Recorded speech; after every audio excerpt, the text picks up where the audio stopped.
भाई जो गुरु बचन पे डट गए, कट गए फंद 84 के। भाई और बहनों, जो रजा सतगुरु रामपाल जी भगवान ने साध संगत के ऊपर बख्शी है, आज पूरे विश्व में, पूरी धरती पर वो रजा किसी अन्य के ऊपर नहीं है। सतगुरु रामपाल जी परमेश्वर जी के करोड़ों की संख्या में फॉलोवर हैं, लेकिन चंद सत्सेवकों को छोड़कर उन करोड़ों के ऊपर वो विशेष रजा मेहर नहीं है जो आप और हमारे ऊपर है। और हमने भी भाई और बहनों परमेश्वर जी की इस अपरंपार मेहर का भरपूर फायदा उठाना है अपने आत्म कल्याण के लिए, मोक्ष प्राप्ति के लिए, क्योंकि कलयुग की बिचली पीढ़ी में ही साध संगतियां परमात्मा शुरू करवाते हैं, क्योंकि ये मोक्ष का प्राइम टाइम है। और इस समय हर प्रकार से आत्मा ने चिंतन मनन विचार मंथन करना पड़ेगा, कहीं हमसे कोई कमी शेष ना रह जाए। गुरुदेव भगवान के प्रति हमारे भाव में, हमारी श्रद्धा में, हमारे समर्पण में, हमारी लगन में, हमारे अटूट विश्वास में किसी प्रकार की कोई कमी ना रह जाए। सतगुरु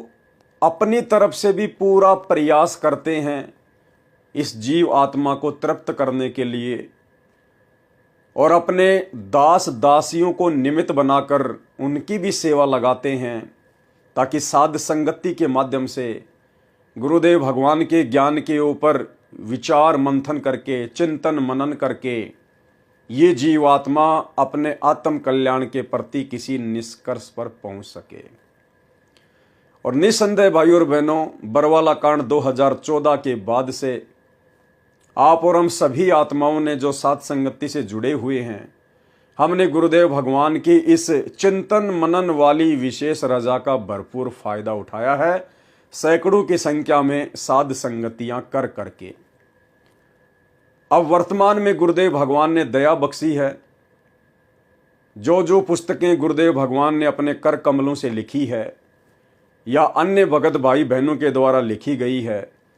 उन पुस्तकों के ऊपर जो वर्तमान में वीडियो बनाने की प्रेरणा गुरुदेव भगवान ने दास को दी है,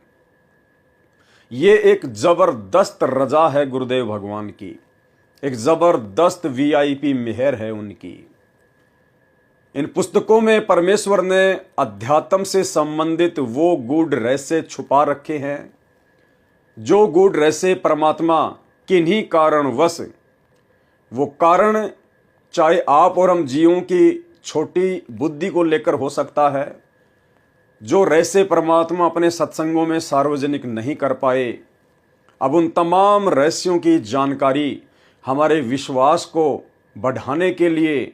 गुरुदेव ने अपनी ही पुस्तकों के ऊपर दास को लाइव आने की जो प्रेरणा की है, और जिस प्रकार से ऑनलाइन साध संगतियां चल रही हैं, लाइव वीडियो बन रहे हैं, भाई बहनों की जो आत्मा है वो गद गद हो रही है। हमारा अटूट विश्वास हमारे गुरुदेव भगवान के चरण कमल में बढ़ता ही जा रहा है, और आज हमें ऐसा प्रतीत हो रहा है, जो शब्द गुरुदेव भगवान अपने सत्संगों में कहा करते थे अपने श्री मुख कमल से,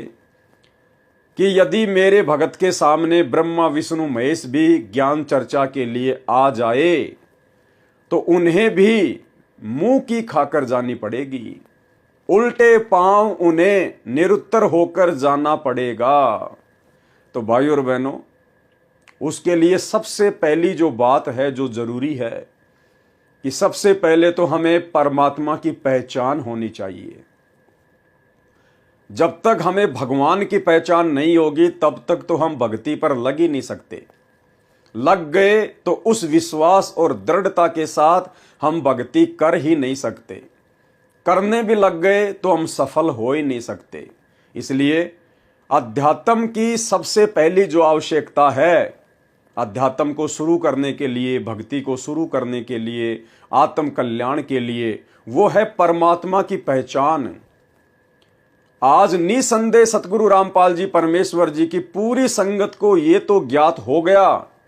कि कबीर भगवान है, कबीर देव ही परमात्मा हैं।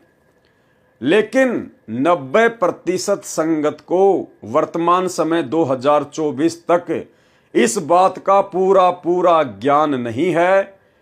कि वो कबीर भगवान वर्तमान में कहां है।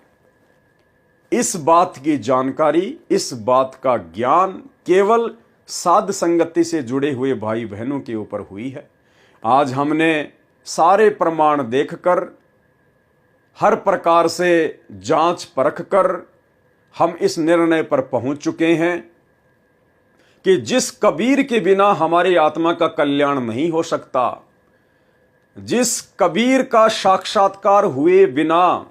हम सतलोक नहीं जा सकते, जिस कबीर की शरण में आए बिना हम अध्यात्म की ऊंचाइयों पर नहीं पहुंच सकते, वो कबीर आज धरती पर 8 सितंबर 1951 से